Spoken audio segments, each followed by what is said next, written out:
एक साइंस लेते हैं या केमिस्ट्री जैसे सब्जेक्ट्स लेते हैं, ऐसा देखा गया है कि वो उतने अच्छे बैकग्राउंड से होने के बाद भी उतने नंबर नहीं ला पाते हैं, जबकि कुछ सब्जेक्ट्स यूपीएससी में ज़्यादा अच्छे नंबर दे पाते हैं।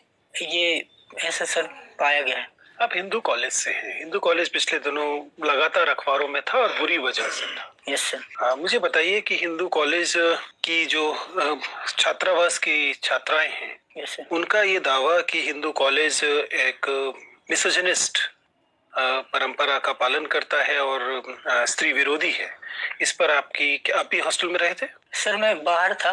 फिर भी आपको समस्या तो पता ही है। बताइए कि इस आरोप में कितना दम है? सर जहाँ तक परंपरा का सवाल है, वो 14 फरवरी के दिन हर साल हिंदू कॉलेज के हॉस्टल के स्टूडेंट्स मनाते हैं, और उसमें हिंदू कॉलेज बॉयज हॉस्टल के, और उसमें बाहर के लड़के और लड़कियां दोनों ही शामिल होते हैं, क्योंकि मैंने अपने 3 साल के दौरान देखा है कि लड़कियां भी उसमें शामिल होती हैं। लेकिन कुछ हद तक उन जो लड़कियों का जो दावा है वो सही है, क्योंकि इसमें गर्ल्स को ऑब्जेक्टिफाई करके एक किसी एक्ट्रेस की तस्वीर लगा के ऑब्जेक्टिफाई करने की कोशिश की जाती है, और ऐसा किया जाता है कि उसमें लड़कियों को केवल दैहिक आधार पर देखा जाए। लेकिन एक दूसरा नजरिया ये भी है सर कि उसमें केवल लड़की नहीं, मतलब एक मेल एक्टर की भी फोटो लगाई जाती है। तो ये मिसोजिनिस्ट कहना तो ज्यादा होगा, लेकिन हाँ ये है कि ऑब्जेक्टिफिकेशन ऑफ शरीर का ऑब्जेक्टिफिकेशन जरूर किया जाता है इसमें। हिंदी साहित्य आपने विषय लिया है। Yes sir. अगर मैं आपसे पूछूं कि आपके पाठ्यक्रम का कौन सा रचनाकार सबसे कम, हिंदी में है तो स्त्री विरोधी तो होगा ही, सबसे कम स्त्री विरोधी है, तो आपके पाठ्यक्रम के किस रचनाकार को आप सबसे ज्यादा जेंडर फ्रेंडली रचनाकार मानेंगे?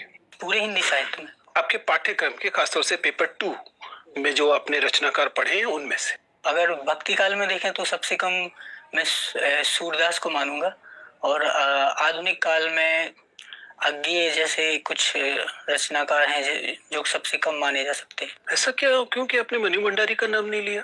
सर मैं पुरुषों का बता रहा था।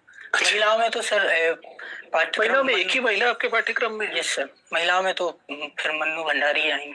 मुझे बताइए कि कुछ लोगों का मानना है कि हिंदी साहित्य के सवर्णवादी, ब्राह्मणवादी और पुरुषवादी जो ट्रेड्स हमें ज्यादा दिखाई देते हैं अन्य साहित्य की तुलना में, उसकी वजह यह है कि हिंदी के अधिकांश रचनाकार उस जगह से आते हैं जिसे हम आज की भाषा में काउ बेल्ट कहते हैं, गोबरबट्टी कहते हैं, जो पूर्वी उत्तर प्रदेश और बिहार का इलाका है।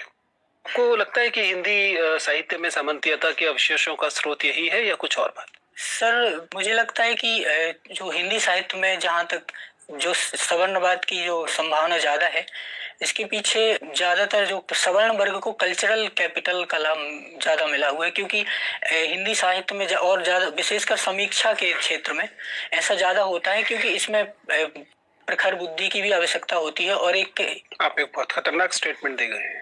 आप अभी भी कह गए हैं कि प्रखर बुद्धि सवर्ण लोगों के पास, उच्च जाति के लोगों के पास होती है। नहीं सर, मैं ये नहीं कह रहा हूँ। मैं ये कह रहा हूँ कि उनको सामाजिक संरचना का ऐसा फायदा मिला है कि एक पिछले कई सालों से ऐसी सामाजिक संरचना चली आई थी कि कुछ ही जाति के लोग ज्यादा अच्छे से पढ़ पाते थे, और ये केवल सामाजिक संरचना की वजह से ऐसा हुआ, जिस वजह से उसी क्षेत्र में एक ही जाति के लोग भी आ पाए हैं।